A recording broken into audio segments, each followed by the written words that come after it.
It is not the first or the last scuffle to erupt behind the scenes of an Arabic television station, but the fracas this time involved live gunfire.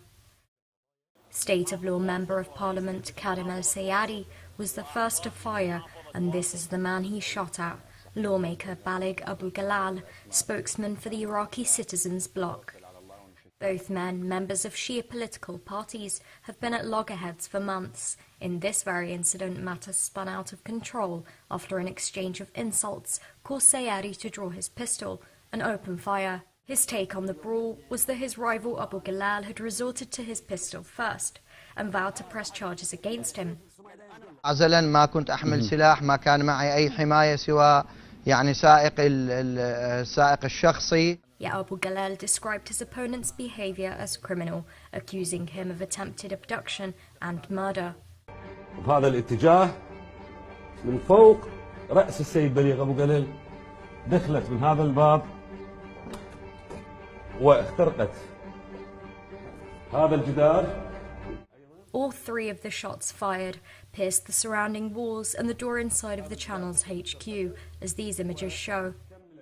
Digital TV published a press statement to clarify the channel's interpretation of events. It explained that the episode of aggression between both resulted in only material damages.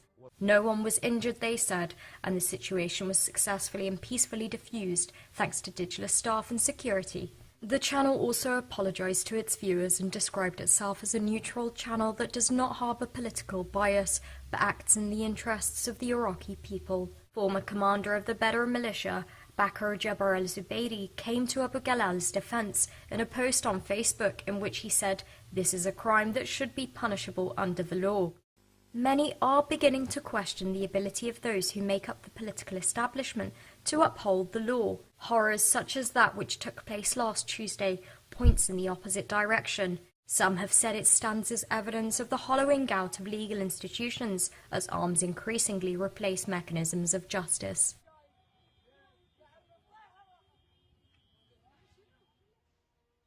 The municipality of Baghdad yesterday confirmed that they had only received 19% of their allocated funds from this year's operating budget. Only 238 billion Iraqi dinars had been accounted for, the equivalent of 1,043,000 British pounds, but the sum was just about enough to cover their deficit. Baghdadian News reported that the municipal council had reduced expenses to lessen the blow, alongside generating residual income by renting its real estate and business services.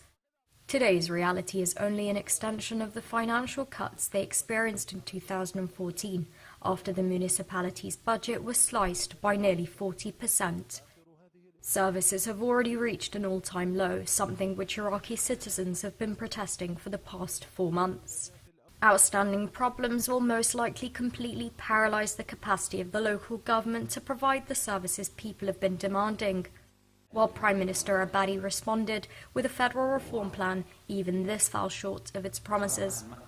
Finding themselves out of pocket, local officials can do very little to reverse the impact this is having on public health, disposal standards, and social welfare.